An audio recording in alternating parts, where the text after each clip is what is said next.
What's going on, guys? So here we've got a short block from SBT that I ordered for the GP1200. So just kind of showing what it looks like as a short block. So it has you can see no exhaust on it. There's no starter. The coupler's gone.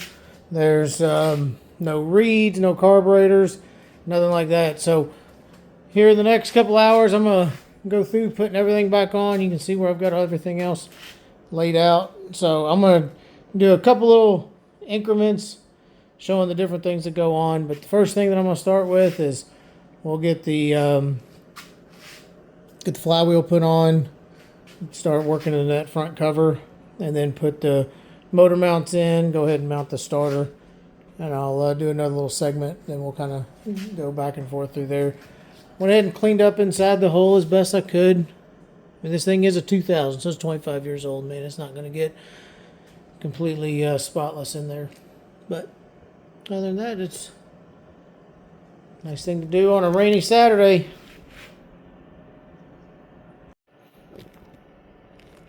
All right, here's a little update. We've got the flywheel, the Bendix in there. Got the starter on. We got the coupler on it. Went ahead and put in the reeds, all the reed cages, and then put on the reed plate. Next step will be to put in we'll go ahead and put on the exhaust manifold, and then on this front cover, and then we'll be able to drop it into the hole. Here we go. I guess it's kind of part 3. So now we've got it ready to drop back into the hole. So usually on these, what I try to do is put as much stuff on that I can handle, picking it up and dropping it down in there. Just because, you know, I mean, if you're working on them, you know, you're kind of upside down in there. And I know that these exhaust manifolds are a little bit difficult to get off and put back on while it's inside the boat. So that kind of saves a little bit of time, a little bit of headache, but that's kind of my setup there. I'll move it from the cart over to the side of the ski, and then I'll drop it down in there. Try to lay out as much as I can, and then just start hooking things up, starting on a carburetor side, and then start putting things together from there. We'll show a little bit of video of that going together as well. But other than that, start bringing everything together. There's those parts and some more exhaust. Things in the messy garage today. So we'll get it finished up here shortly.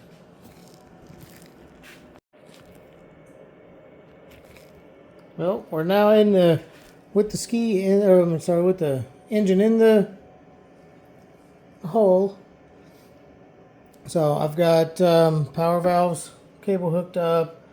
Try to hook up some of the got the starter connected in there, the positive wire to the starter, and got some things lined up.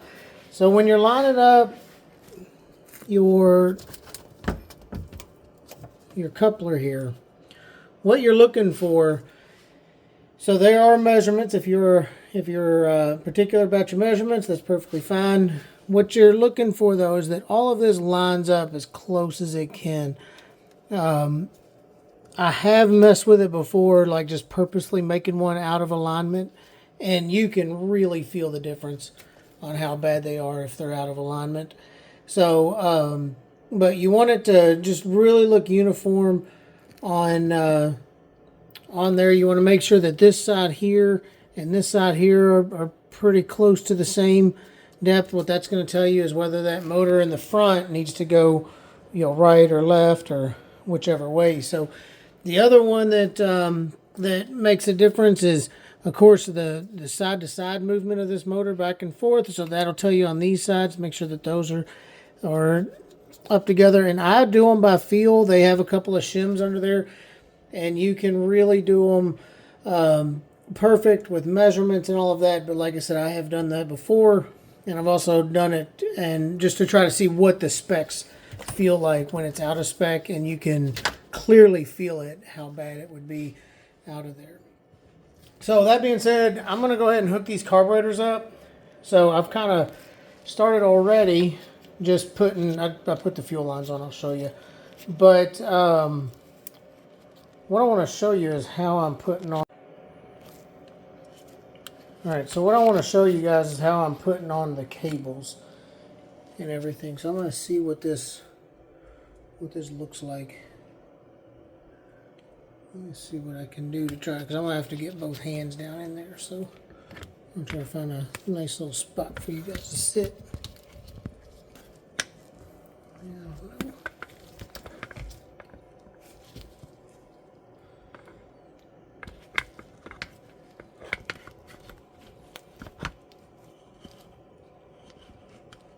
There we go. Alright, we're going to try that and see.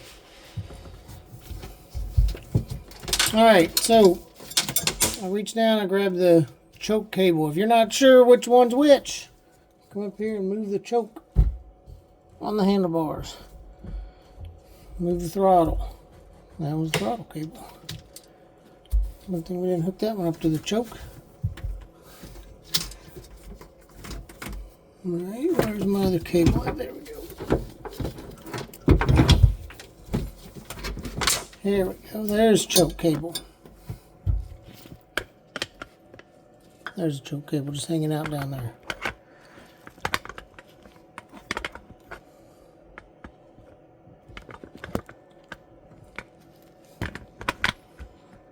You mean it's like a head mount?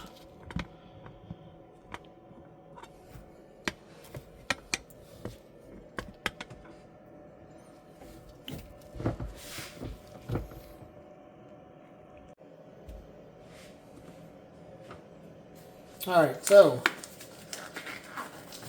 got a lot better camera mount here.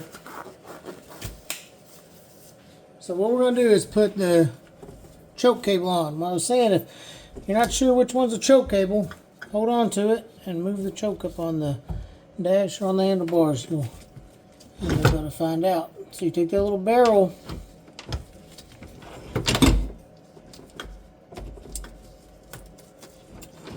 get that one out.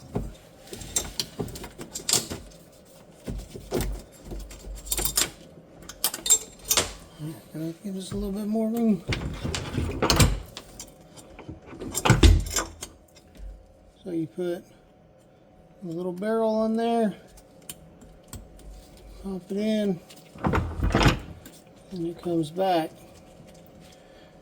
A little rubber boot right there that comes off of the cable. Get that loose. Split the two washers, slide it down on there, and then tighten that back up. Coming off, same way as going on.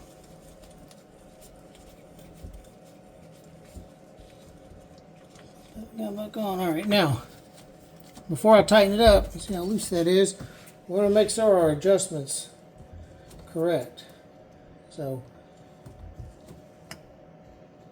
that'll close them all the way. It doesn't have to be super tight. I'm going to go ahead and tighten it up a little bit though.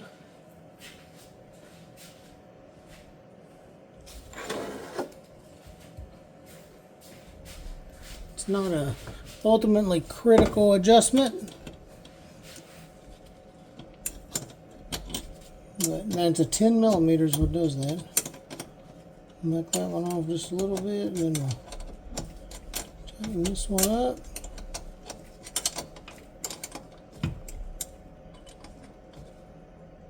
I'll have to get another wrench to snug it down all the way. See how we like that. Yep. I like that operation.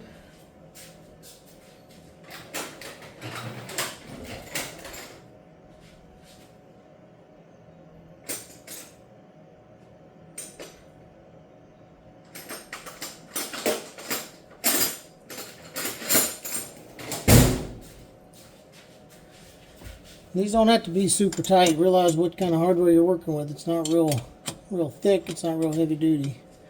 Real heavy. So you just snug those up. And that takes care of the choke cable. We'll flip these over. Move our throttle cable out of the way. I'll do the throttle cable once these are mounted. So I'll go ahead and slide them in, then we'll do that so you guys can see. Slide that in. There's a gasket. Make sure all that's out of the way.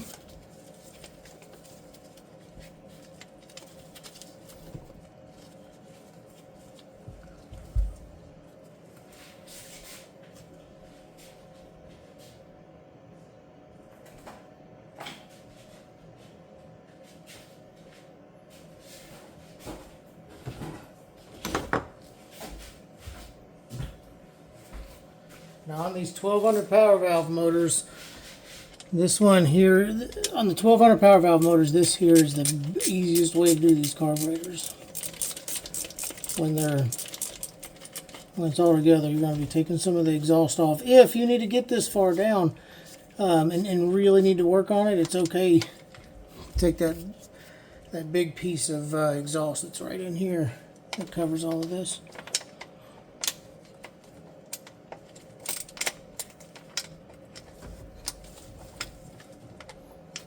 Get this second one on here snugged up, and then we'll do the cable.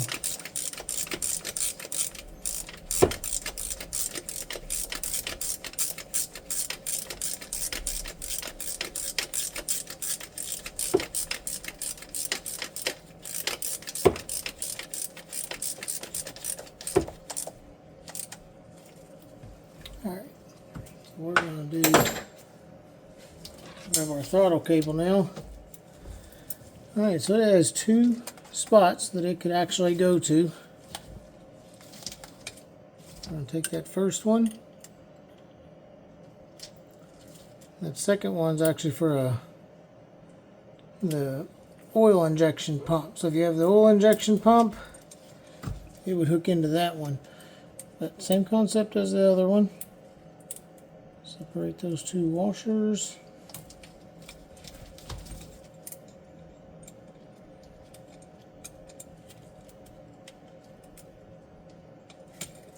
Slide that on there. Snug it up, and then you're looking for, see how much play you have.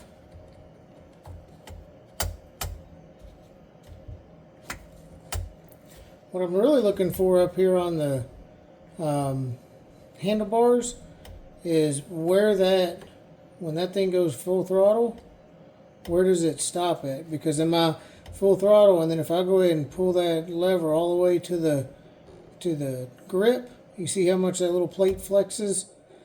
So that's not bad to have that. I don't want it too loose up there, but what you don't want to do is have it so tight that when somebody pulls on it, they're yanking on that cable and they could pull it and actually break that cable, break the little end off of it.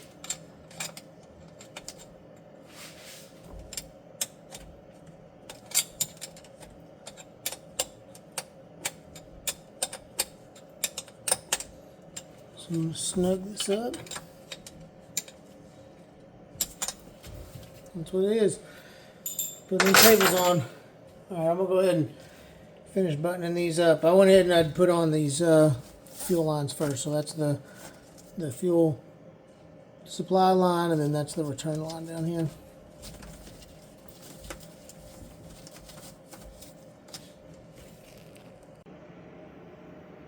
Alright, that's a wrap. That puts the engine back in the ski. I'll have to run tomorrow and grab some spark plugs for it. But other than that, we're ready to roll. We'll put this thing in the water tomorrow and see how it performs. Do the break in on it, and just break in, ride it easy for first tank of gas or so. Put a couple hours on it, different throttle speeds, just nothing wide open. Make sure that those pistons sit in there nice. But that's a SPT engine from the short block back into the ski. Takes a couple hours to do it. Putting everything together. I like to use blue Loctite. So thanks guys for watching, for supporting the channel. Make sure that you hit that like and subscribe. That's what's going to help us keep these videos coming. You can head over to fixyourjetski.com. I have a beginner's course you can take on just some basic jet ski repair things. Not as in-depth as this engine install, but the things that'll keep your ski on the water. So we'll see you over there.